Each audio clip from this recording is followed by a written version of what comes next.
देखिए, वर्तमान समय में फायर डील हुई है, वो एक सकारात्मक कदम है।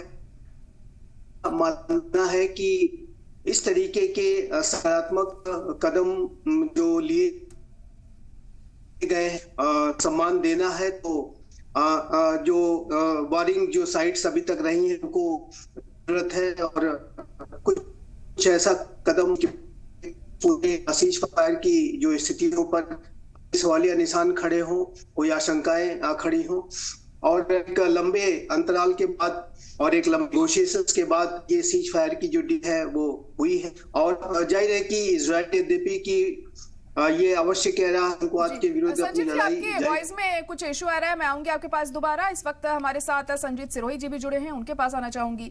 संजीत सिरोही जी, आप किस तरह से देख रहे हैं? इजराइल अब एक बड़े ऑपरेशन की तैयारी कर रहा है, यहाँ पर कह रहा है कि दहशतगर्दी को खत्म करने के लिए कदम उठाया जा रहा है, जबकि जंगबंदी पर भी उसने रजामंदी दे दी है, अब जल्दी हो भी जाएगी। किस तरह से समझे इजराइल के इस प्लान को? देखिए, आपको ये समझना पड़ेगा कि जब ये सीज फायर के लिए, युद्धबंदी के लिए बेंजामिन नेतन्याहू माने थे, उस समय उनके ऊपर बड़ा प्रेशर था, और उनके जो फाइनेंस मिनिस्टर थे स्मोट्रिक, उन्होंने कहा था कि डील नहीं, ये सरेंडर डील है।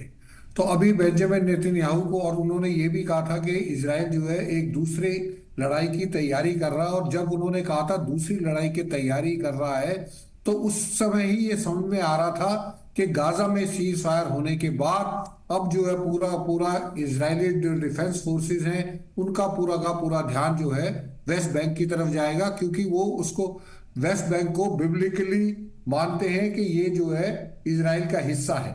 तो ये एक तैयार की एक नीति है, जो कि कूटनीति है, जो बेंजामिन नेतन्याहू कर रहे हैं, और जगह जगह पर जो है इजरायली रेड कर रही है, जेरिको से रमाला तक और फिर जनीन में, और वहां पे जो है लोग हैं उनको दहशतगर्द की पनाह दे के, ये कह के कि यहाँ पे दहशतगर्द है, लोगों को तंग किया जा रहा है। तो इजराइल की ये टैक्टिक्स है, और इजराइल अपनी इस टैक्टिक्स को बार बार इस्तेमाल करता है, चाहे वो गाजा में हो चाहे वो वेस्ट बैंक में हो।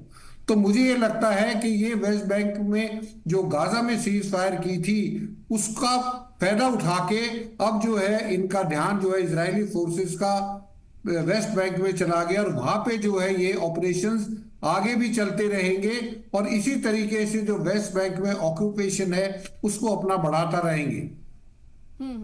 बिल्कुल।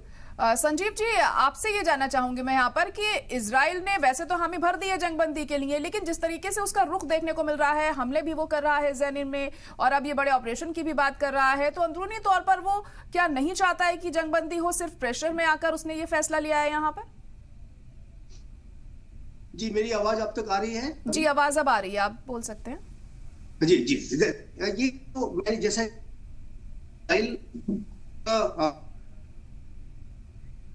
बीच में जी, जी। तो हाल के सीज फायर हुए हैं, वो लंबे नेगोशिएशंस के बाद हुए, और वर्तमान समय में होनी चाहिए कि जी। संजीव जी, कुछ दिक्कत आ रही है आपकी वॉइस में, मैं आऊंगी फिर आपके पास, इसे ठीक करवाते हैं, पहले टेक्निकल इशू है शायद। संजीव जी, आपको क्या लग रहा है, क्या वाकई इजराइल कुछ और यहाँ पर चाह रहा है, कुछ और मंशा उसकी रही होगी? देखिए, इजराइल की मंशा, जैसे मैंने आपको कहा है, इजराइल का जो मेन ऑब्जेक्टिव था वो ये था कि हम जो है दहशतगर्दों को, चाहे वो हमास की शक्ल में हो चाहे वो पैलेस्टीन में वेस्ट बैंक की शक्ल में हो, उनको हम जो है पूरा बर्बाद करके छोड़ेंगे, उनको हम बिल्कुल खत्म करके छोड़ेंगे। लेकिन बेंजामिन नेतन्याहू पे अमेरिका का और स्पेशली डोनाल्ड ट्रंप के आने से इतना ज्यादा प्रेशर हो गया कि उनको हमास के साथ जंगबंदी करनी पड़ी। लेकिन वो जैसे ही वहां पे जंगबंदी करी, वहां पे सीज फायर किया, उनका फोकस पूरा का पूरा जो है 19 जनवरी को ये सीज फायर डील हुई, और 21 जनवरी से उन्होंने जो है वेस्ट बैंक में जगह जगह पे, चाहे वो ज़ूरिक हो, जेरिको हो, रमाला हो, जेनीन हो, वहां पे जो है हमले शुरू कर दिए, एयर रेड शुरू कर दी, हवाई जहाजों से हमला शुरू कर दिया, ये कह के कि हम यहाँ पर जो दहशतगर्द है उनको हम खत्म कर रहे हैं। तो ये मेरे को लगता है इजराइल की ये ओवरऑल पॉलिसी यही है। और अगर आप लेबनान में भी देखें, लेबनान में सिर्फ 2 दिन रह गए हैं जहां पे जंगबंदी बंद हुई थी, और इस 60 दिन में इजराइल को अपनी फौजों को वापस लाना था, वो भी फौजों को वापस नहीं लाए हैं।